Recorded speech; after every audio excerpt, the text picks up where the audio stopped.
বিষ্ণুই বলেন তোমাদের জন্য তওবার দরজা সব সময় খোলা, দুইটা সময় ছাড়া। চিল্লায় বলেন কয়টা? দুইটা।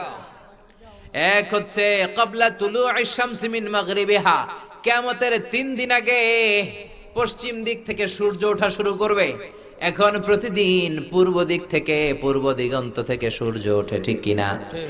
কিন্তু কিয়ামতের 3 দিন আগ থেকে পূর্ব দিক থেকে সূর্য উঠবে না, পশ্চিম দিক থেকে সূর্যটারে উঠায় দিবে কে? আল্লাহ। পশ্চিম দিক থেকে যেদিন সূর্য ওঠা আরম্ভ হয়েছে ওই দিন থেকে তওবার দরজা বন্ধ। আর চিল্লাচিল্লি করলেও তওবা কবুল হবে না। তখন মানুষ কোরআন খুলে দেখবে সাদা পৃষ্ঠা, কোরআনের কোনো আয়াত নাই, কোনো আলেম দুনিয়াতে নাই, কারো কলিজার ভেতরে একটা কোরআনের আয়াত হেফজ করা নাই। সবগুলো আলেমদের বাম বগলের নিচে একটা ফোড়া হবে। কি হবে? ওই ফোড়ার ব্যথায় সব আলেমগুলো মরে যাবে, সব ভালো মানুষগুলো মরে যাবে। দুনিয়ায় থাকবে সব পাপীরা, পাপীদের উপরই কিয়ামত হবে। চিল্লায় এখন আল্লাহু আকবার। তার মানে দুইটা সময় তওবার দরজা বন্ধ হয়ে যায়। এক নাম্বার, কিয়ামতের 3 দিন আগে যখন পশ্চিম দিক থেকে সূর্য উঠবে, ওই সূর্য দেখার পর তওবা করলে চোখের পানি ছাড়লেও কোনো লাভ হবে। 2 নাম্বার, বাদাল গারগারা, গরগরানির পরেও তওবা করলে লাভ হবে না। মালাকুল মাউত যখন রুহু ধরে টান দেয়, রুহু বের হতে হলে মানুষের কষ্ট হয়, গলার মধ্যে গর গর গর গর শব্দ হয়। এই গরগরানির আগে তওবা করতে হবে, পরে করলে হবে। মালাকুল মাউতরে আপনি দেখে ফেলছেন, এখন তো ফাইনাল খেলা, এখন তো তওবার সময় নাই, ঠিক কি না? এখন মালাকুল মাউত রুহু কবজ করবে, এখন আর তওবা নাই। এই 2টা মুহূর্তের আগে যদি আপনি তওবা করতে পারেন, আপনি যত গুনাহ করেছেন না কেন, তওবার মতো যদি তওবা হয়, সব গুনাহ maaf করে দিতে পারে কে?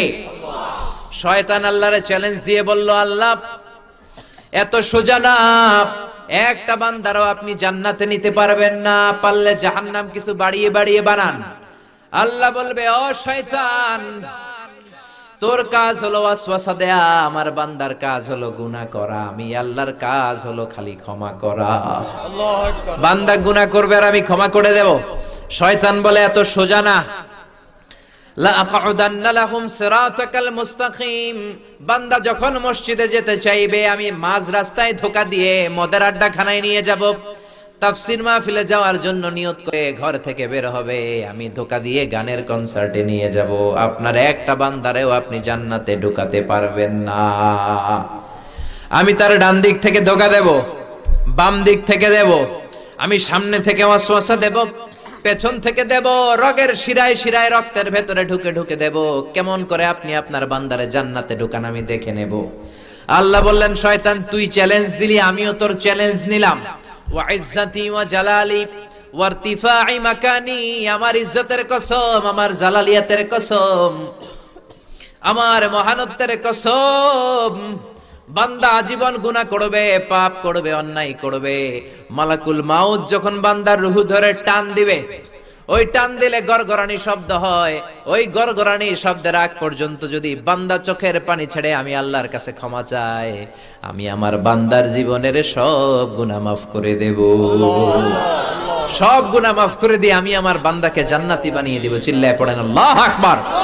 এজন্য আল্লাহ বললেন, ইয়া আইয়ুহাল্লাযীনা আমানু তুবু ইলাল্লাহি তাওবাতান নাসুহা। ও গোলাম, তওবার মতো তওবা করো। তওবার মতো তওবা করলে তোমার সব গুনাহ মাফ করে দিতে পারে কে?